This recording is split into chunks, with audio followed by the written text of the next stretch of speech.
Hey everybody, it's Eric the Horror Man, and welcome to another Top 10 Tuesday. First off, I'd like to apologize for not putting up any Top 10 Tuesday videos up because every time I come home from work, I'm just always tired and I just pass out. I've been wanting to do this video for quite some time, but I didn't have a certain movie of this director.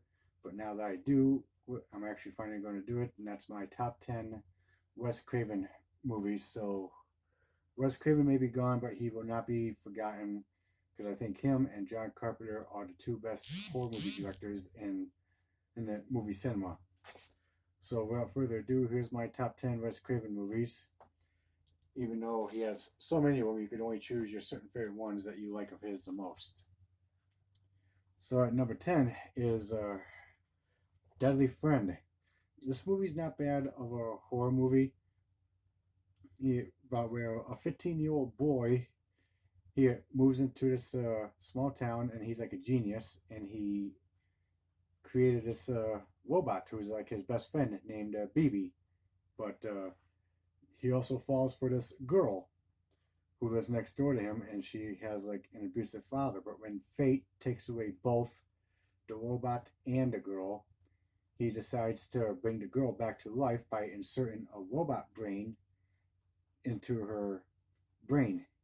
And when she comes back, not only she's got the memories of a BB, but she also starts moving like a robot. And I thought Christy Swanson did a good job playing the robot girl. So, Deadly Friend, not bad of a horror movie. Next at number 9 is Scream 4. I saw this movie in theaters and I thought this movie was good. I liked it. I like all the Scream movies.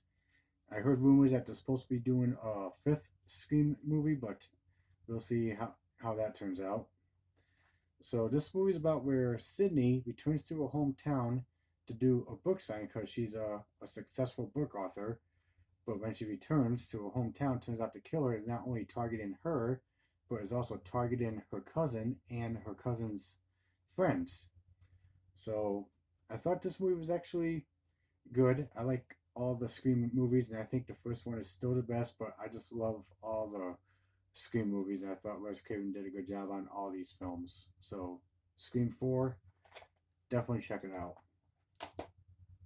Number 8 is Scream 3, another one that's also very fun to watch.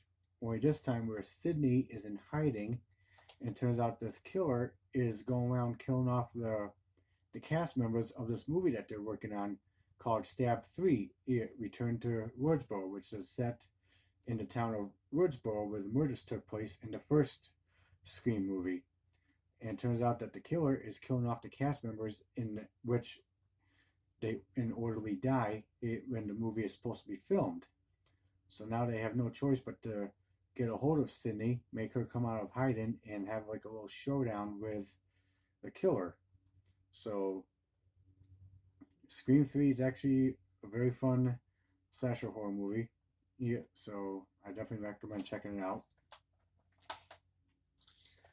Next, at number 7 is Scream 2, another fun slasher horror movie in the Scream franchise. Only this time where Sydney is in college and the killer is targeting her and her friends in over at the college. So we're at Scream 2, another very fun slasher horror movie to watch. Next at number 5 is Scream, the very first one, the one that started it all, where her friends at a high school is being stalked by this killer who is obsessed with scary movies, and he kind of puts them to the test. If they know the answer to that question of the horror movie, they're okay. But if they don't know the answer to that horror film, they die. So, Scream. Even though this movie was regularly called a scary movie, but Scream, this is a movie that started it all, and the movie still holds up, and it's just a very fun, classic slasher horror movie from the mid '90s. So definitely recommend checking out Scream. Next, at number 5 is The Hills Have Eyes, the original. Or I've seen the remake to both 1 and 2, and I thought they're okay, but I definitely like the original Hills Have Eyes better. Where this one is about where a family ends up taking a wrong turn out in the desert and their car breaks down and they're being watched by a, uh, a murderous cannibal family that lives up in the hills. And they decide to pick them off one by one. So now the family has to fight to survive against this cannibal family. So the original Hills Have Eyes, very fun, classic horror movie to watch. Might be a little bit disturbing at times, but it's actually a lot of fun to watch. Next, at number 3, oh no, 4, sorry, is The People Under the Stairs. This movie is also another recognizable title of Wes Craven's from the early 90s, about where a ghetto boy who's about to be evicted, and then he gets convinced by a thug to go in and rob the landlords, because it turns out they have this coin collection that they have hidden. So once they're inside the house, turns out the house is filled with booby traps, secret passages, and turns out that the landlords are like freaks because they hold like a whole bunch of people downstairs in the basement. So, or The People Under the Stairs, very fun movie to watch, and it's just a lot of fun, even though it was done in the early 90s, but this movie is still recognizable to a lot of people.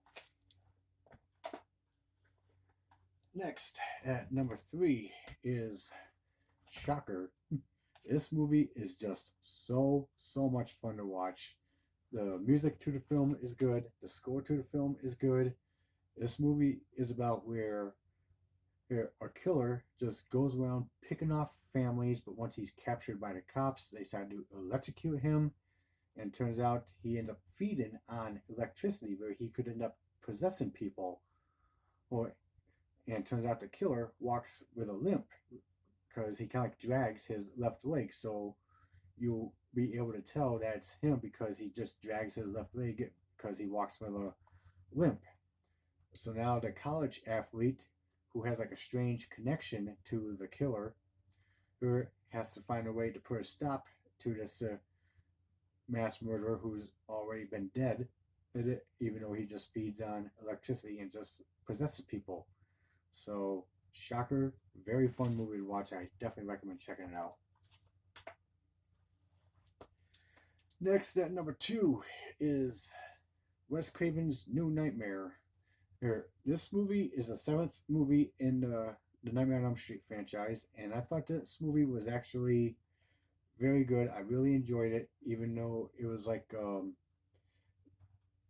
hit the mark of the 10-year anniversary of the first Elm Street when they decided to do New Nightmare.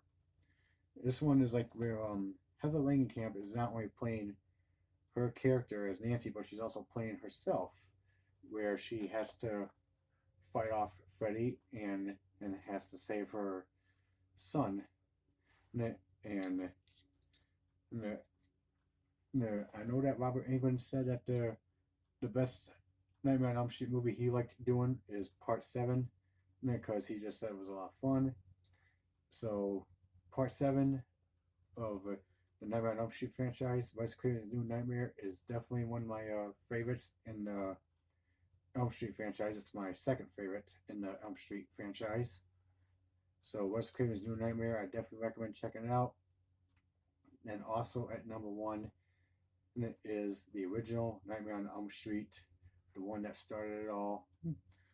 And of course, everyone knows the story. They all seen the movie, where it's about where teens are being stalked by this badly burned boogeyman who kills people in their dreams, in their nightmares. And once he kills you in your dreams, you're dead in the reality world. But it also turns out that the there's a dark secret over why this person is who he says he is. So this is my number one favorite of Wes Craven's, and this is also my first favorite in the Nightmare on Elm Street franchise. So the original Nightmare on Elm Street, I definitely recommend checking out for people who have not seen this. But if you have seen this, you know what I'm talking about. Alright, guys, so that's my top 10 for my Wes Craven movies. Would you think of this? Did you like any movies that you saw or that I showed off? If there was any movies that you think that should have made the countdown, please let me know in the comments down below. I'd like to hear your thoughts. And what are your favorite Wes Craven movies? Like, did you like the ones that I showed off, or you got other ones that should have been in the countdown? So like and subscribe to the channel, and stay tuned for some more videos. Later.